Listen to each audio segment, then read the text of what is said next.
भारतीय वज़ीर आज़म भी एक मुबैना जिनसी स्कैंडल की जद में आ गए हैं। मोदी बतौर वज़ीर आला गुजरात एक खातून से ताल्लुकात इस्तवार किए हुए थे और वो उससे वज़ीर आला हाउस में तन्हाई में मिलते रहे। मोदी की वज़ारत आला के दौर में गुजरात में एक लड़की को सरकारी प्रोटोकॉल में वज़ीर आला हाउस मुंतकिल किया जाता था। लड़की को वज़ीर आला हाउस के साथ कमरे में रखा जाता। आगे क्या होता ये आप खुद समझ जाइए। दोस्तों आदाब, शो डिजिटल के साथ मैं हूँ सुहेल कैसर। आलमी सतह पर सामने आने वाली एप्स्टीन फाइल्स का गलगला तो वक्ती तौर पर खलीजी जंग की गर्द में दूर कहीं छुप कर रह गया है, लेकिन दूसरी तरफ भारत में ये के बाद दीगरे ऐसे स्कैंडल्स सामने आ रहे हैं जिन्होंने भारत को हिला कर रख दिया है।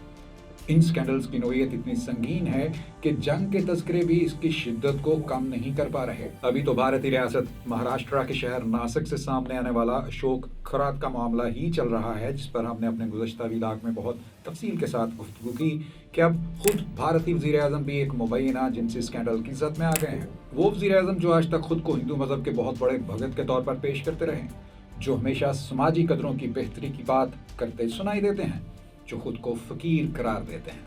लेकिन रुकिए, बात आगे बढ़ाने से पहले हम बीजेपी के ही एक साबिक रुकन लोकसभा और अटल बिहारी वाजपेयी की सरकार में कैबिनेट मिनिस्टर रहने वाले डॉक्टर सुब्रमण्यम स्वामी की थोड़ी सी गुफ्तगू आपको सुनवाते हैं, जिसमें उन्हें कहते हुए सुना जा सकता है कि मैं कम से कम 4 ऐसी खवातीन को जानता हूं जो मोदी से ताल्लुकात के बाद रुकन पार्लियामेंट या वजीर बनवाई गई। मैं 3-4 नाम महिला के दे सकते हैं जो एमपी बने हैं।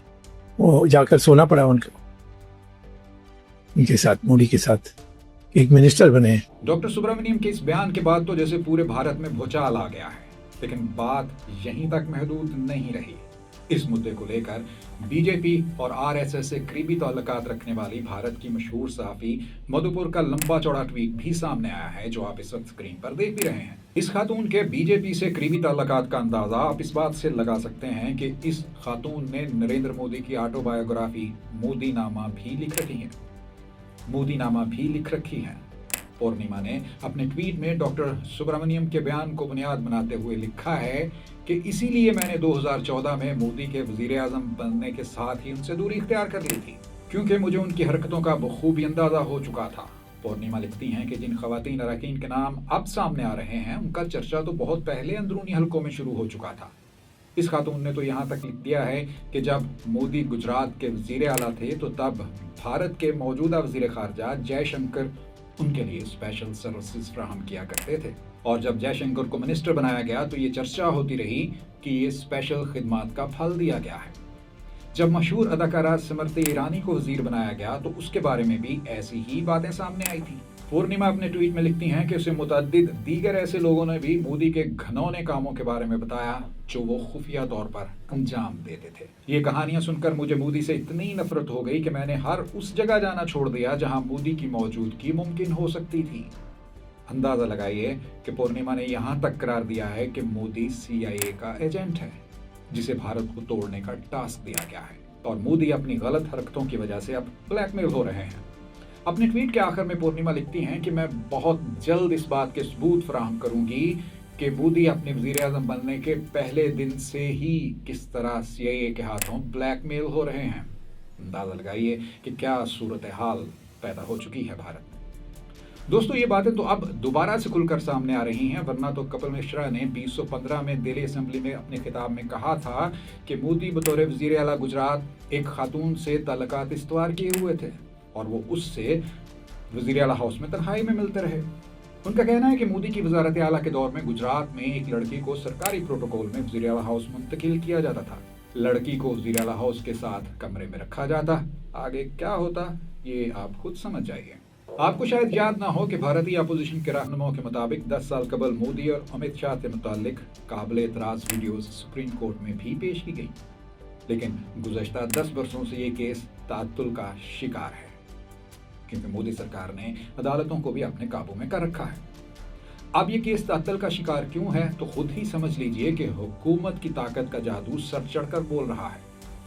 अब ये सवालात उठाए जा रहे हैं कि जब कपिल मिश्रा और सुब्रमण्यम स्वामी जैसे रहनुमा मोदी की गलत हरकतों की तरफ बरमला तौर पर उंगली उठा रहे हैं, तो बीजेपी के रहनुमा जवाब देने की बजाय मुंह क्यों छुपा रहे हैं। दोस्तों, कोई शक नहीं कि भारत एक बड़ा और सकाफती एतबार से शानदार मुल्क है। इस मुल्क ने तवील अरसे तक सेकुलर मुल्क होने की हैसियत से अपना तशख़्ख़ुस बरकरार रखा, जिसे दुनिया की सबसे बड़ी जमहूरियत भी करार दिया जा सकता है। इस तशख़्ख़ुस के बायस इसे दुनिया में पजीराई भी मिलती रही। ये सब बहुत अरसा पहले अपने दौरे भारत के दौरान हम खुद अपनी आंखों से भी देख चुके हैं, लेकिन अब तो वहां जाने के ख्याल से ही वहशत सी होने लगती है। दिल में बार बार ये ख्याल आता है कि हवसे इक़्तिदार में बीजेपी ने इतने शानदार मुल्क का क्या हाल कर दिया है।